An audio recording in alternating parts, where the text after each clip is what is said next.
Olá, boa tarde, paz do Senhor. Hoje domingo, dia 28 de fevereiro de 2021, o dia que o Senhor já preparou, já concretizou e você já está vivendo a plenitude, a presença e o poder de Deus em nome de Jesus, né? Em muitos dos lugares aí por aí tá chovendo. Eu até esperei um pouquinho para entrar, porque a chuva aqui estava bem forte, mas agora eu acho que deu uma acalmada e glória a Deus. Então vamos louvar ao Senhor, engrandecendo o nome do Senhor, lendo a palavra de Deus, orando pela nossa casa, pela nossa família, pelos nossos queridos e sempre pensando uma pequena porção da palavra, aquilo que Deus tem para dizer, para falar, porque eu sempre falo, né? Deus sempre tem alguma coisa para nos ensinar, para falar, para exortar, para edificar, para consolar, porque é essa palavra do Senhor. Glória a Deus, vocês todos que estão aqui, Magda, Sueli Felintro, Josué, Joel, familiares, igrejas, ministérios, Valte, Sônia, Raquel, Kátia, familiares, todos, a bênção, a presença, o poder de Deus, Magda, já falei, e também Bispo Antônio, Suzy, Priscila, familiares, Amanda, Fábio, familiares também, Eva, Carlos e familiares, filhas, genros, netinho, presença, o poder, o mover de Deus, João, Roseli, Ângela, a glória, a presença, o poder, o mover de Deus também, em nome de Jesus, meus tios, minhas tias, filhos, netos, sobrinhos, genros, noras, a presença, o mover de Deus sobre cada um, meus pais também, o seu João, Dona Dária, seu Toninho, Dona Nadir, a presença, o mover de Deus sobre cada um, sobre cada família, a qual você representa, né? Cada filhos, filhas, netos, a presença, o poder de Deus sobre cada um, em nome de Jesus. Vamos ler a palavra do Senhor? Eu estou lendo aqui em Mateus capítulo 13, né? Estamos falando sobre a parábola, as parábolas do Senhor, e esse capítulo 13, ele tem 7 parábolas, né? Cada parábola pontuando uma área, né, que nós devemos observar, destacar sobre o que significa o reino dos céus. E o reino dos céus, o Senhor Jesus está fazendo uma comparação com aquilo que é do cotidiano, que é daquela região. E agora ele está falando em Mateus capítulo 13, versículo 47, o seguinte. Mateus 13, 47. Diz assim: o reino dos céus é ainda semelhante a uma rede, que lançada ao mar, recolhe peixes de todas as espécies. E, quando já está cheia, os pecadores arrastam-na para a praia e, assentados, escolhem os bons para os cestos e os ruins deitam fora. Assim será na consumação do século. Sairão os anjos e separarão os maus dentre os justos, e os lançarão na fornalha acesa, ali haverá choro e ranger de dentes. E agora eu quero ler o versículo 51 que diz assim: entendestes todas estas coisas? Responderam-lhe sim. Então a palavra do Senhor já falou aqui, né? E só para a gente lembrar, hoje de manhã a gente conversou, falou sobre o tesouro escondido e a pérola de muitíssimo ou de altíssimo valor, né? O tesouro escondido por quê? O tesouro escondido, a pessoa está andando por um terreno, uma região, e de repente ele tropeça. Possivelmente, não que esteja escrito isso na palavra, mas possivelmente ele sente ali vamos dizer assim, um levantadinho, né? Alguma coisa assim na terra, isso lhe chama a atenção, ele vai lá, tenta desenterrar aquilo e percebe que é um grande tesouro. Esse homem vai, enterra novamente o tesouro, vai até os proprietários, compra aquela terra e depois desenterra aquele tesouro. A segunda parábola dentro dessa linha de raciocínio é a parábola da pérola de altíssimo valor, que é o mercador de pérolas, ou seja, é alguém que conhece, é alguém que domina o assunto, é alguém que tem uma experiência de vida em relação a esse tipo de joia, ele acha essa pérola de altíssimo valor, ele vai, vende tudo que ele tem, e ele compra, ele adquire aquela pérola de muitíssimo valor. E agora é a parábola da rede, né? E o que significa tudo isso? Bom, só para a gente ir numa linha de raciocínio, aqui o Senhor está falando qual é o valor do reino, né? Em primeiro lugar, o homem que tropeça, vamos chamar assim, é porque a salvação ela vem pela graça. É algo que vem da parte de Deus. E nesse sentido, esse homem não tem que fazer nada, porque é uma graça, vem da parte de Deus, é um dom imerecido, é um presente de Deus.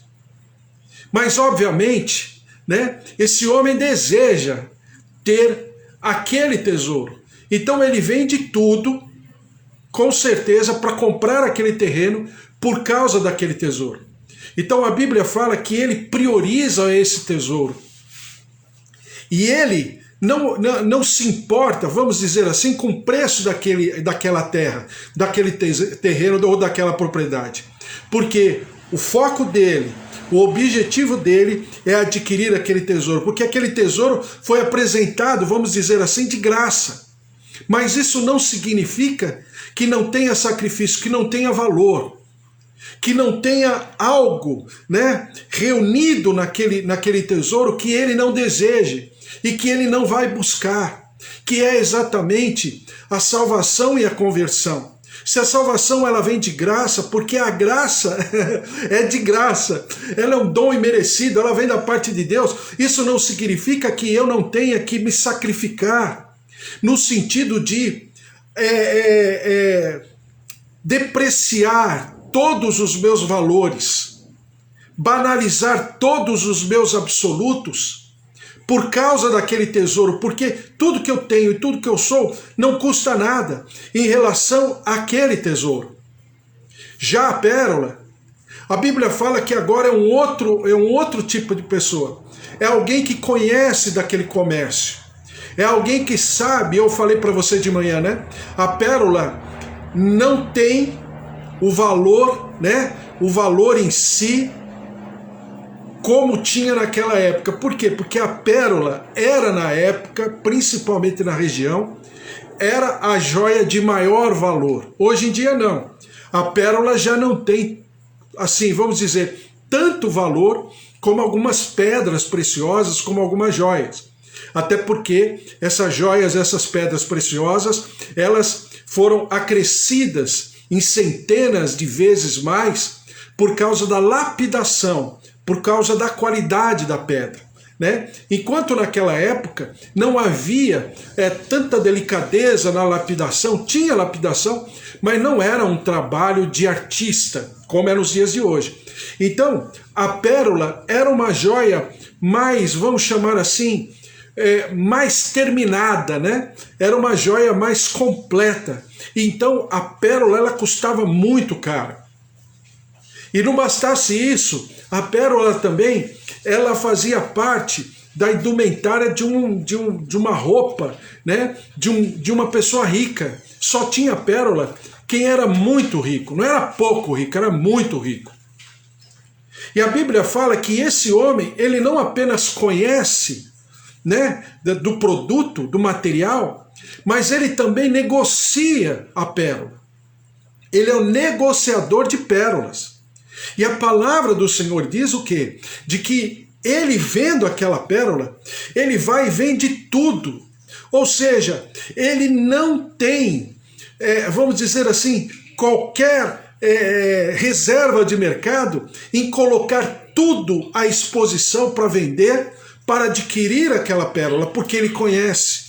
Porque o reino dos céus também é algo tão maravilhoso e tão especial que não tem outra coisa, né? Não tem um ambiente mais excelente, mais especial, mais eterno, mais perfeito, mais maravilhoso do que o reino dos céus. E assim como esse homem, nós devemos desejar o reino dos céus também como a principal, a maior e mais excelente riqueza que existe no universo. Então, tanto uma parábola como a outra parábola diz respeito ao quê? Diz respeito ao valor que eu dou. A quantas andam o valor que eu dou? Qual é a minha precificação? Qual é a minha avaliação em relação ao reino dos céus? E eu falei para você, né, que nós vivemos numa geração, uma geração que nós estamos cada vez mais egoístas, né? Como diz uma música aí se eu não me engano, do Barão Vermelho, que diz assim: eu quero um amor que me faça bem, né? Alguma coisa assim. Então, por quê? Eu quero um amor que preencha as minhas necessidades e as minhas vontades. Ao passo que o amor bíblico, pelo menos o amor de Deus, é o contrário. Eu quero amar, e eu desejo amar e servir ao objeto amado, que é exatamente o ministério de Jesus. E o Senhor Jesus, ele fala em vários textos que ele veio servir e não ser servido.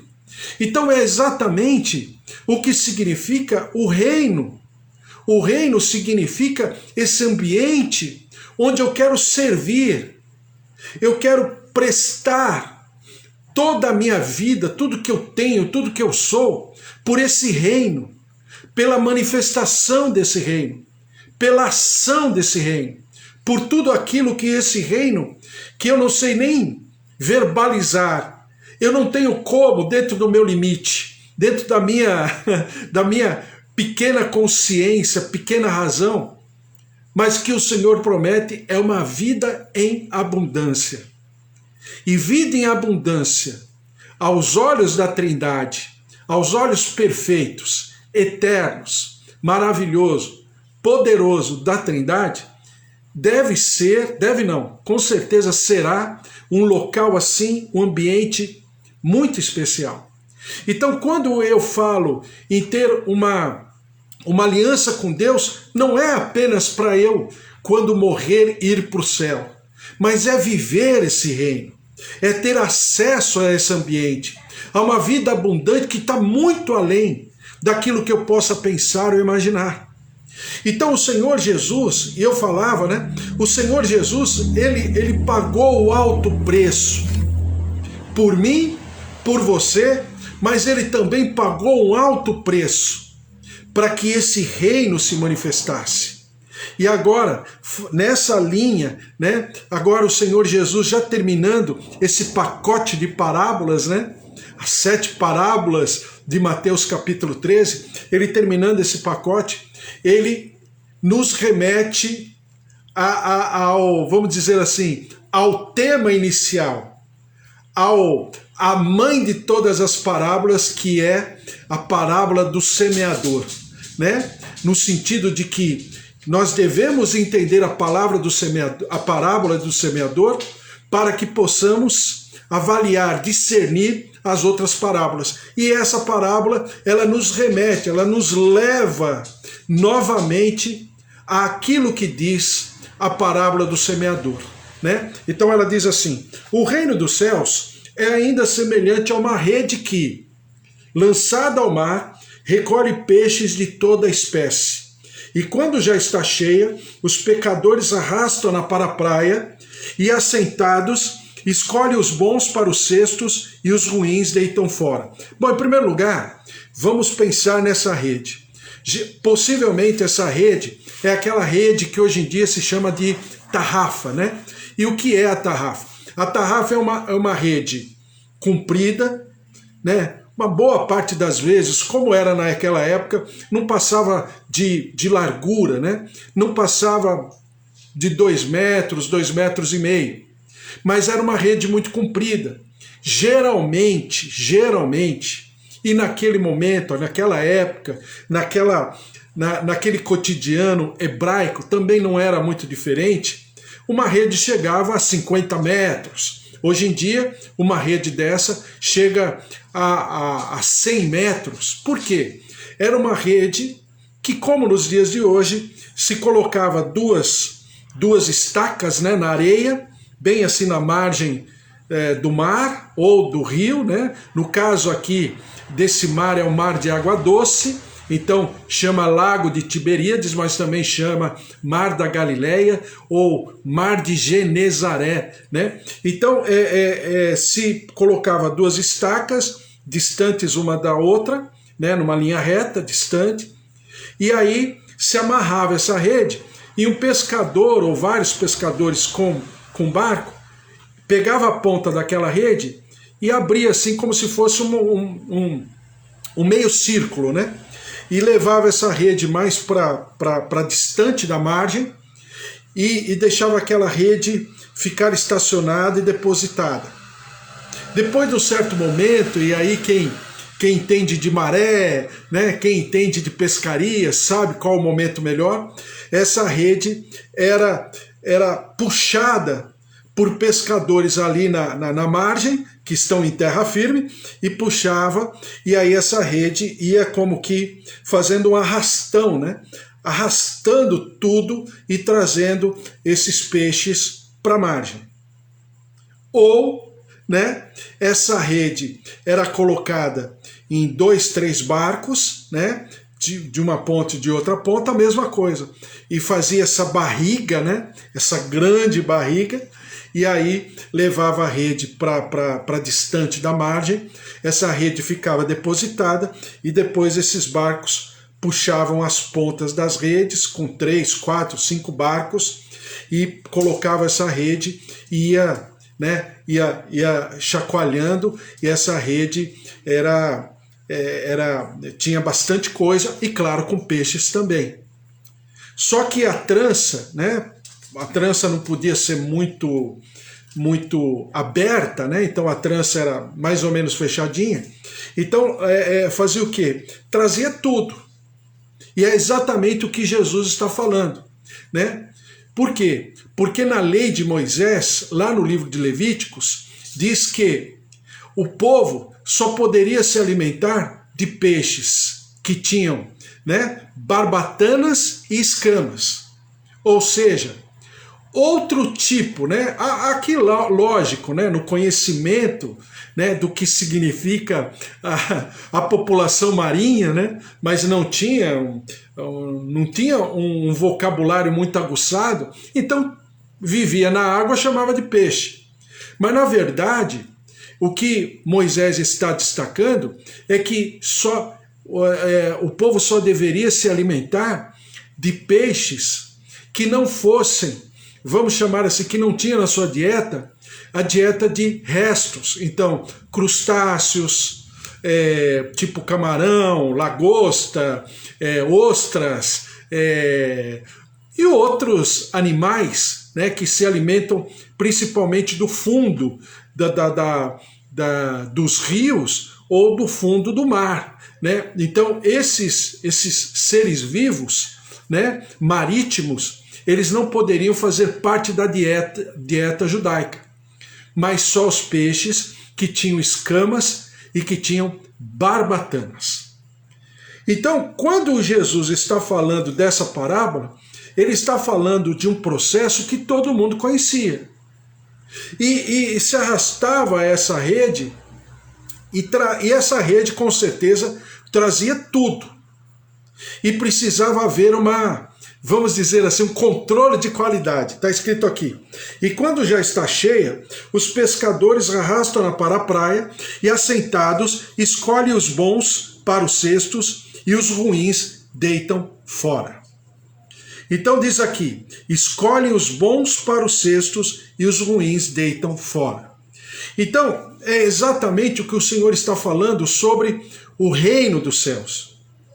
E que haviam bons e ruins. Haviam seres vivos, né, peixes, aqui dentro da parábola, que eram bons, de boa qualidade, e outros que não prestavam para alimento. E esses eram jogados fora. E diz a palavra do Senhor, assim será na consumação do século. Sairão os anjos e separarão os maus dentre os justos. Perceba que, de um versículo para o outro, os justos, né, são chamados de bons, e os ruins são chamados de maus, ou ou de ruins. Por quê? Porque é exatamente o que a palavra nos ensina, quem é mau e quem é bom. Então, só para você saber e para você lembrar, quando se fala de mal ou de bom, não fala segundo os nossos códigos, né? Como uma população brasileira, ou numa cultura ocidental, ou numa cultura europeia, ou numa cultura asiática, ou numa cultura, sei lá, africana. Não. Bom e mal é segundo a palavra de Deus. E o que significa, segundo a palavra de Deus, ser bom? Ser bom, em primeiro lugar, é aquele que cumpre a palavra do Senhor. A Bíblia chama essa pessoa de piedosa. Por quê? Porque cumpre a palavra do Senhor. A Bíblia chama essa pessoa de piedosa, ou pessoa boa. Segundo lugar, uma pessoa boa é aquela que se propõe a fazer algo, né? Por isso que eu sempre converso com principalmente as minhas filhas, quando eram menorzinhas, né? Mais menores agora, né? Hoje a Giovana está fazendo aniversário. Hoje é dia 28 de fevereiro, a Giovana tá fazendo anos, né? Mas quando eram pequenininhas eu falava, olha, tudo que você fizer, você pensa sempre que você vai começar, que vai ter um trabalho para aquilo que você se propõe a fazer, e você vai ter que terminar esse trabalho. Então tem começo, meio e fim. Nada na vida só tem começo. Nada na vida só tem começo e meio. Tudo na vida tem começo, meio e fim. Então, o que significa pessoa boa nesse segundo aspecto? A pessoa boa é aquela que tem toda a capacidade para pensar numa tarefa, para começar a tarefa, para andar juntamente com essa tarefa até completá-la e completar a tarefa. É por isso que um jovem chama Jesus de bom mestre. E aí Jesus o exorta e fala, como que você me chama bom se só existe um, que é o Pai? Aí você vai falar, mas será que Jesus achava que não era bom? Não, não é isso. É porque Jesus está falando naquele momento que ele não havia completado a obra. Então o único que nesse aspecto havia completado a obra era o Pai. Mais tarde, o Filho diz, está consumado. Ah, bom, agora ele é bom também. Por quê? Porque ele completou a obra. Então, ser bom não é ser caridoso, não é fazer assistência social, não é ser uma pessoa simpática, uma pessoa altruísta. Isso, uma pessoa boa dentro dos nossos olhos, dentro dos nossos absolutos, dentro dos nossos conceitos, dentro dos nossos códigos sociais, essa pessoa é boa. Mas aos olhos da palavra de Deus, não. Uma pessoa boa é uma pessoa que é vista como uma pessoa piedosa dentro da palavra de Deus, ou seja, é uma pessoa que serve ao Senhor, é uma pessoa que tem o sentimento de Deus na sua maneira de ser, e é a pessoa que tem toda a condição e responsabilidade de fazer, completando tudo o que faz. É aquela que a cada tarefa diz, está consumado.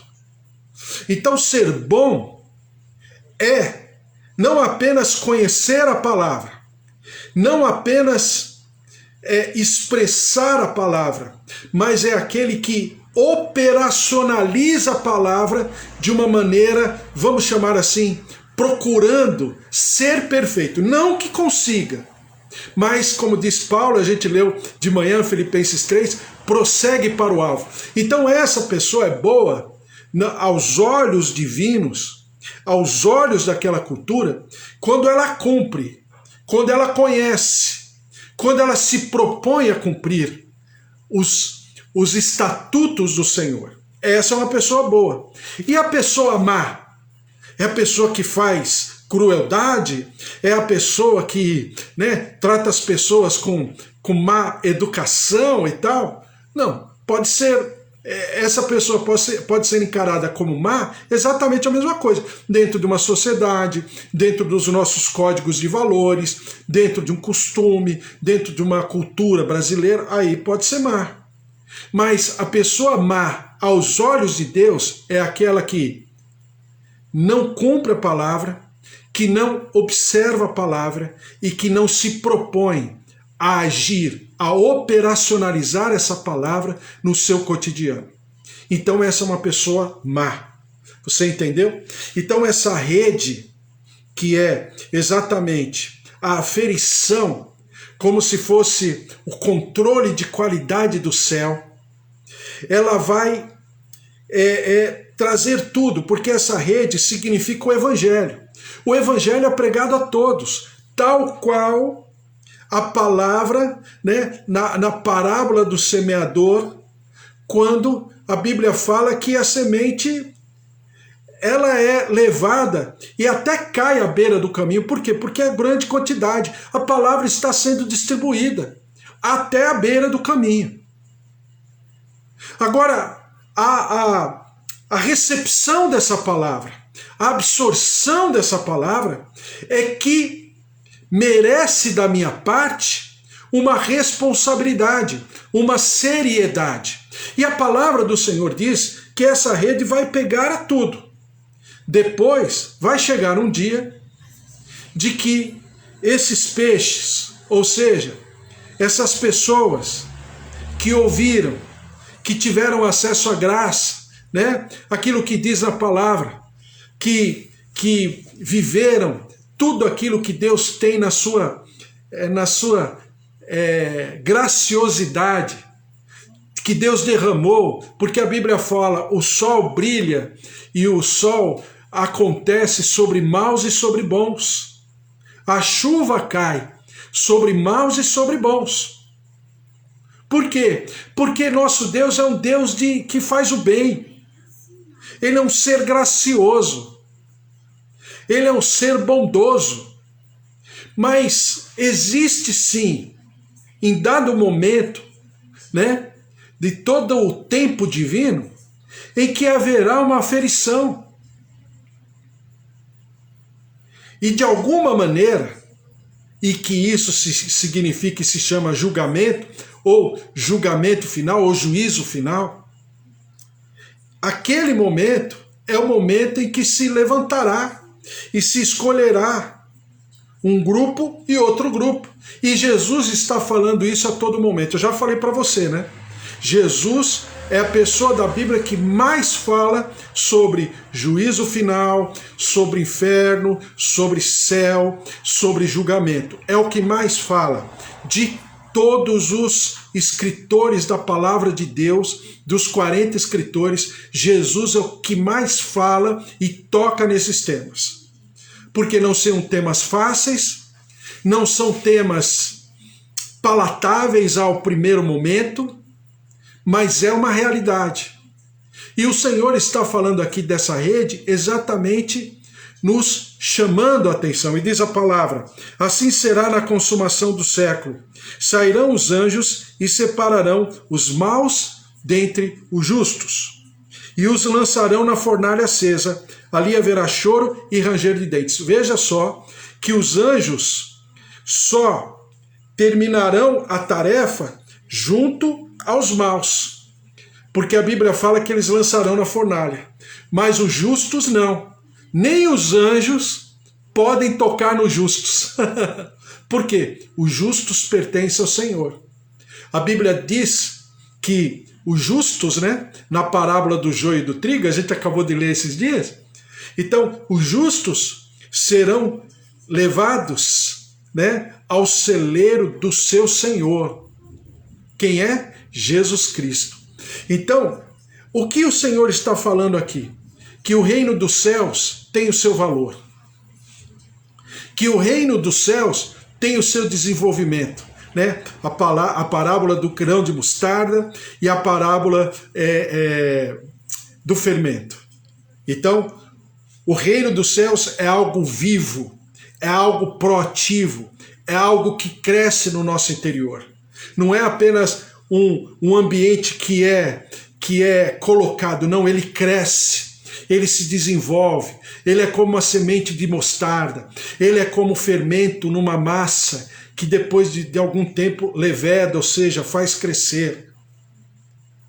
O reino dos céus está composto pelo trigo e não pelo joio. O reino dos céus, ele só é assimilado, absorvido por aqueles que deixam que essa semente caia em terra fértil, como diz a Bíblia, em terra boa, em boa terra, né? Porque o reino dos céus, ele precisa ser desejado, ele precisa ser algo que exige de mim uma postura, uma disposição, um exercício, exige de mim uma capacidade de desejar o reino dos céus, porque o reino dos céus, ele custa. Ainda que eu tenha conhecido praticamente acidentalmente, porque um dia alguém falou alguma coisa sobre Jesus Cristo e aquilo me acendeu a luz. Mas mesmo assim, esse reino, depois que eu começo a conhecer, eu desejo cada vez mais. E esse reino é como uma pérola de altíssimo valor. Por quê? Porque chegará um dia que tudo aquilo que eu desejei, que eu busquei, que eu me esforcei, que eu me preparei, que eu expus os meus sentimentos, as minhas falhas, os meus pecados, as minhas lamúrias, as minhas tristezas, as minhas angústias, os meus desânimos, as minhas derrotas, as minhas frustrações, e coloquei tudo diante do Senhor. Porque a Bíblia fala, e nós lemos lá em Mateus capítulo 12, porque eu expus, porque o meu rabino, o meu mestre, ele me propõe o seu fardo, que é leve, e o seu jugo, que é suave, porque ele é manso e humilde de coração. Então eu desejo esse reino. Eu preciso desesperadamente viver, incorporar esse reino cada dia mais. Porque haverá um dia em que tudo aquilo que coloquei, que manifestei, que expus, que me derramei, que abri mão, que depreciei na minha vida, os meus valores pessoais, os meus valores individuais, tudo que eu achava importante, eu abri de mão. Por quê? Porque eu desejei o reino. E essa rede, quando passar por mim, ela vai aferir o meu sentimento, as minhas reais, né? Os meus reais objetivos, né? E propósitos. E aí essa rede vai aferir se eu sou bom ou se eu sou mau. Então cabe a nós, cabe a mim e a você pensarmos a respeito.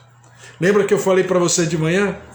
É como quando a gente ensina as crianças, né? Que a gente está falando sobre o reino dos céus e a gente fala sobre salvação, reino dos céus, sobre graça de Deus. E aí a gente pede para a criança assim, pensar rápido. Pensa rápido. O que é mais importante para você? Aí a maioria das vezes, porque criança é espontânea, né? A maioria das vezes a criança fala: ah, eu gosto de bola, ah, eu gosto de futebol, ah, eu gosto de jogar videogame, ah, eu gosto disso, eu gosto daquilo. E a gente, como professor, a gente ensina o quê? Você está vendo? Se você não deu valor para Jesus quando você pensou rápido, é porque Jesus não está em primeiro lugar na tua vida. Então faça isso. Faça esse exercício pessoal. Pensa rápido e fala: o que é mais importante? O que eu preciso agora? Se você não pensar imediatamente, de maneira livre, em Jesus, é porque os teus valores de reino dos céus estão aquém daquilo que o reino dos céus vale. Você entendeu? Por quê? Porque nós estamos trabalhando por isso. Porque nós estamos buscando isso. Porque senão eu não estaria aqui conversando com você agora. Então, vamos colocar isso diante do Senhor. Porque o reino dos céus é como uma rede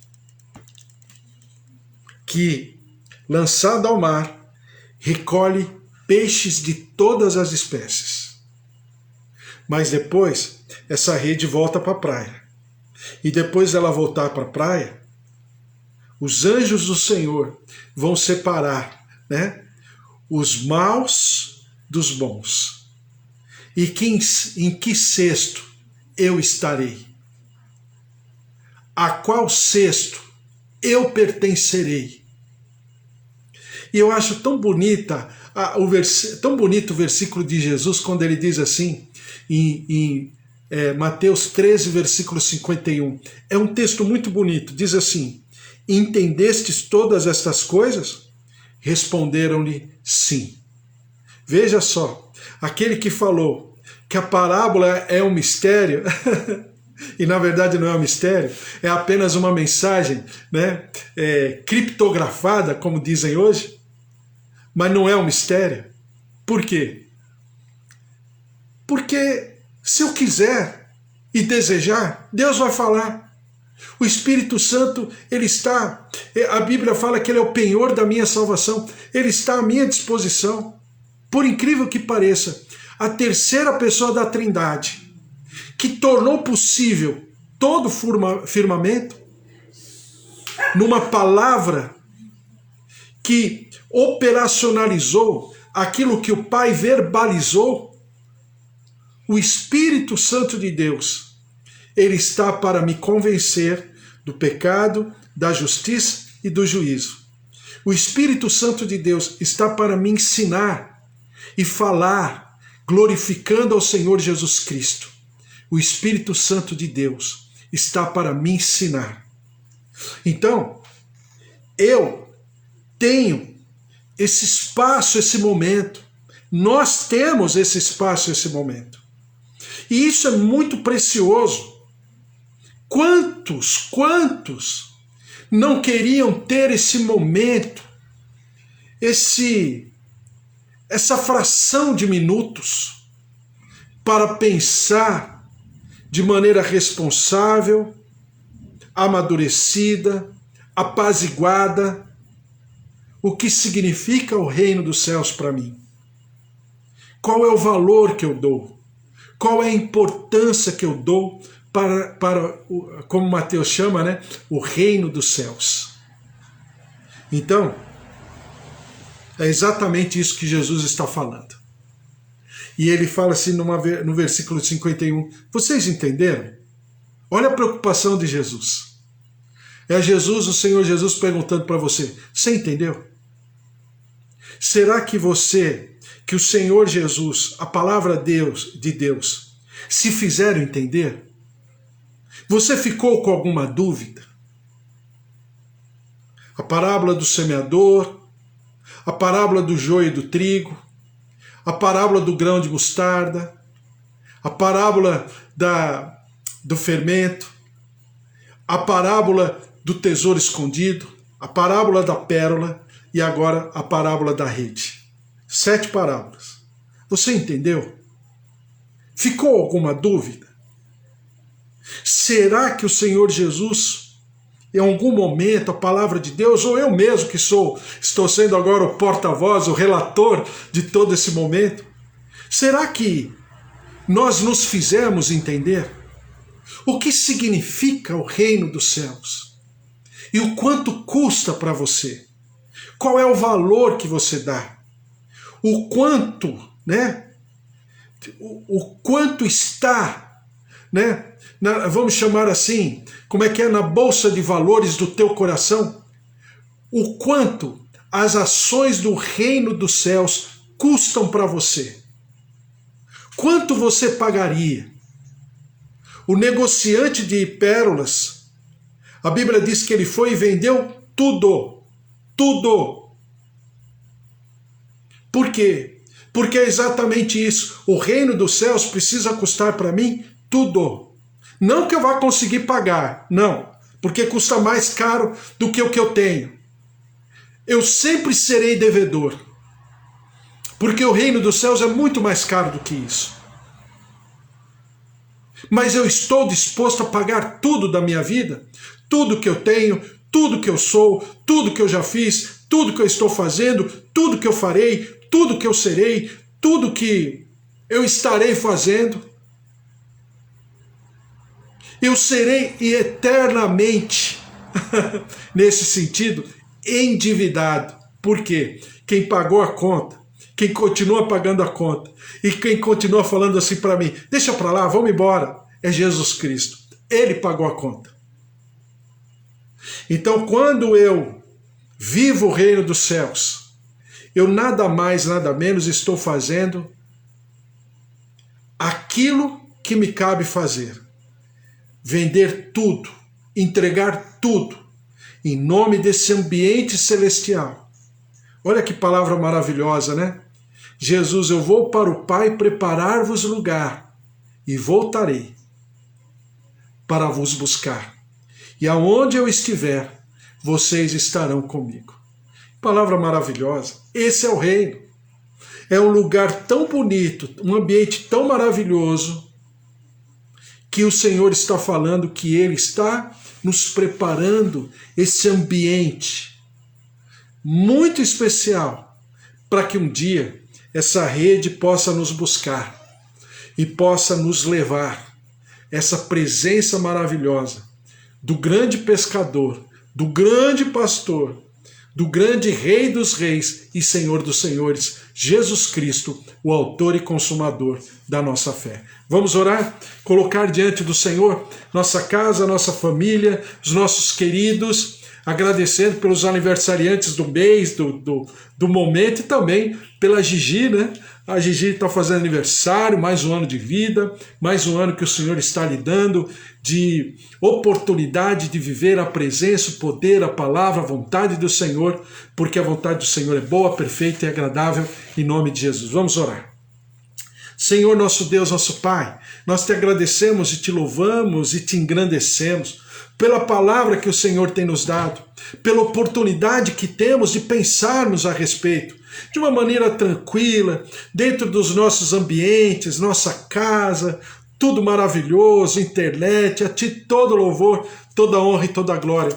Que nós possamos aproveitar ao máximo essa oportunidade, que nós possamos rever os nossos valores, precificar de uma maneira equilibrada tudo aquilo que diz respeito à nossa vida, para que nós possamos valorar o reino no seu devido preço, no seu devido valor. E qual é o valor do reino? Não tem preço, porque ele vale toda a minha vida, ele vale toda a minha história, ele vale toda a minha dignidade, ele vale toda a minha honra, tudo aquilo que eu sou e que tenho.